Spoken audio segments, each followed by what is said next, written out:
Odie Loke Sports Info here, back with another vid for you guys. Yeah, y'all, hit that subscribe, like, bell icon so y'all can be notified of this reel, because y'all know Odie Loke keeps it real. Yeah, you guys, I will leave a link to this article in the description so you guys can check it out for yourself. But let's get into the video, right? We already know why the cult members, right, why they going around and they saying that Earl Spence Jr., oh, he's just officially the A side, right? He outsold Canelo.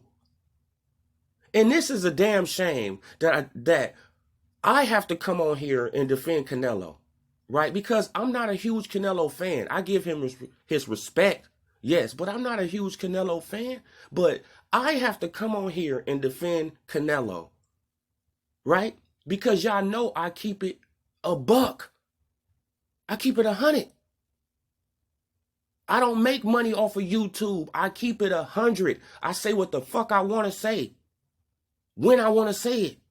I don't make money like all these other channels. My channel too small to make money anyway. But let's get into the video.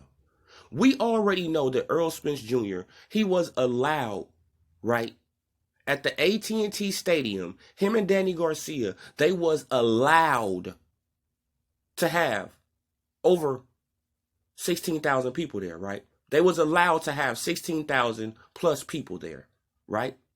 Because the stadium is so big, right? So they were allowed to have 16,000 people there or more, right? Now, let me read this for you. Mexican boxer and local fan favorite Canelo Alvarez will fight Callum Smith on December 19th at the Alamo Dome.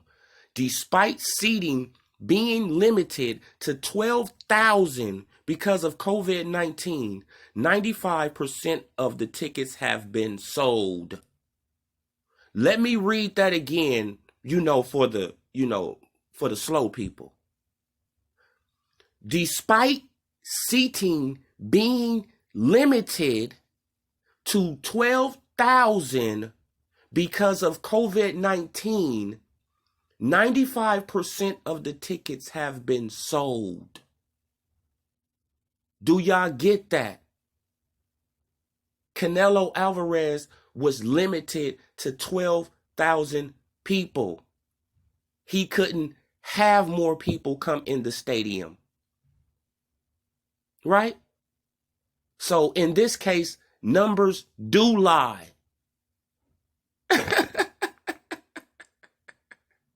Men lie, women lie, numbers don't lie. Yes, they do.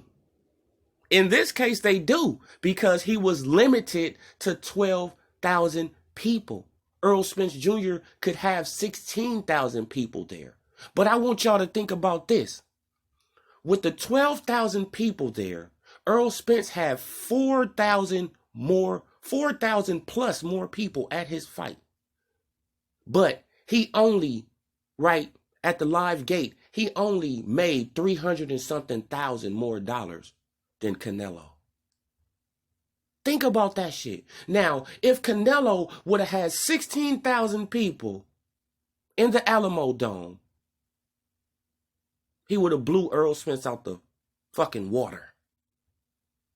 Right? And we all know why the cult members they doing this. Because they want to flex on Terrence Bud Crawford. They want Earl Spence Jr. to feel like he's some fucking superstar so he can go to Terrence Bud Crawford and lowball him so he can duck the fucking fight. This is what this is all about. If y'all don't get it, I just told y'all. This is what it's about. They trying to pump up this man so he can lowball Terrence Bud Crawford, right? Because he know Terrence Bud Crawford is not going to, take no lowball offer so he can duck the fight. And the cult members, they helping him. They pumping him up. The same shit they did with Wilder. But in this case, numbers lied. Because if Canelo would have had 16,000 people in the stands, he would have blew Earl Spence's ass out the water. And that's just a fact.